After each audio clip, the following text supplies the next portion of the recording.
welcome to the Advanced Placement World History Podcast. This is episode 28, Decolonization and 20th Century Independence Movements. At the beginning of the 20th century, European countries had colonized most of Africa and Asia, and this is something that we looked at in the Age of Imperialism podcast. By the end of the 20th century, European colonization in Africa and Asia was completely wiped out. So we have a broad pattern in world history that's pretty easy to identify. The rise of nationalism in Europe led European powers to seek out colonies all around the world.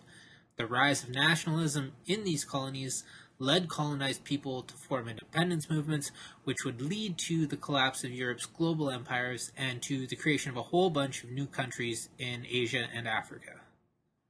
And throughout world history, we've seen these empires collapse before. The Persian Empire, the Han, the Roman, the Maya, Inca, Mongol, Islamic Caliphates, more recently the Russian Empire, Qing Empire.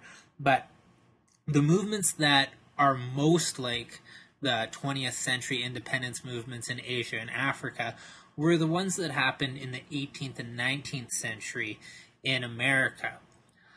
Because the purpose of the movement was to create a new country based on a national identity.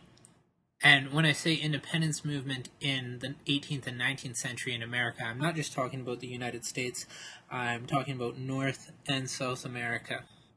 But with these American revolutions, the colonized people or oppressed people were mostly European in origin, in culture, so there's a lot of overlap between their culture and the culture of their rulers. This wasn't true of the independence movements in Africa and Asia in the 20th century. The African and Asian independence movements of the 20th century were different because now you have these indigenous cultures asserting their cultures, which the European colonizers have been putting down for a long time, that they're asserting that these cultures were valuable, that these cultures needed to be respected. So, in the 20th century, we see the end of a whole bunch of empires. During and after World War I, we have the end of the Russian Empire, the Ottoman Empire, and the Austro-Hungarian Empire. After World War II, we see the end of the German Empire and the Japanese Empire. And in the years following World War II, we see the end of European colonization in Asia and Africa. And the emergence of this new belief that empire itself is illegitimate and that human beings or humankind are naturally divided into distinct groups of people, and each of these distinct groups of people deserves their own independent nation state.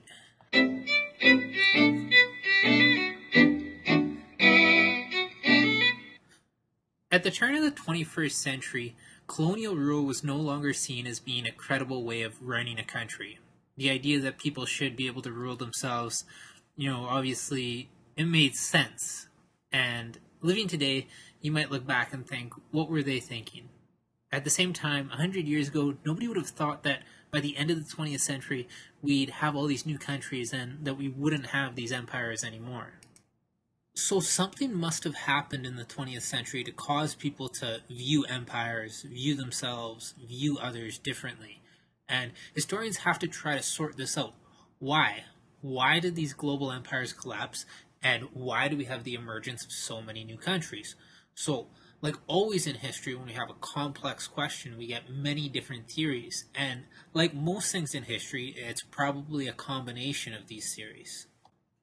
And one theory focuses on contradictions, specifically contradictions between what the average person valued and believed, what their government preached, and how these supposed values and beliefs contradicted with what the European governments were practicing in the colonies. In the 20th century, European countries, with the exception of the fascist movements, were generally becoming more democratic. The colonies were dictatorships. Nationalism in Europe was on the rise, this idea that nationalities should have the right to determine their own path and their own future, but it's hard to hold that belief while at the same time holding nationalities around the globe captive for your own profit. And Christianity is another thing. Christianity is the dominant European belief system, and really the racism, the exploitation that went along with colonial systems wasn't very Christian at all. So, in short, colonial empires were hypocritical. These countries weren't practicing what they preached. So, This makes some sense. We know that decolonization and these independence movements happened, but why did they happen specifically when they did? And we have a theory known as conjuncture that tries to explain this. Conjuncture basically means that it's a combination of developments happening at the same time that led to independence movements and decolonization. One of the developments was World War II, and World War II both weakened Europe and ended the belief that Europeans had some sort of moral superiority over the rest of the world. After World War II, the two dominant powers were the Soviet Union and the United States, and both dominant powers officially came out against colonization and against empires. After World War II, you have the creation of the United Nations, and the United Nations was created to solve global conflicts, and it ended up giving these independence movements a really prestigious platform for seeking independence. Independence movements could go over the head of colonial powers and take the movements right to the United Nations. Now, inside the colonies, an elite class of indigenous people, locals, is growing up. So these are African, Asian men who'd been educated in Europe or the United States. Their fathers had been educated in Europe or the United States, so this is second or third generation of educated elites. And these people were familiar with European culture. They were people that were really aware of the hypocrisy that existed between what Europe practiced and what they were preaching.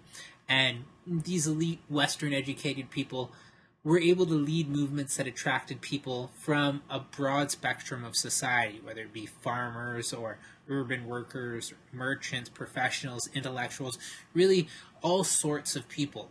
And they were inspired by these leaders to believe that independence would make a better life for them.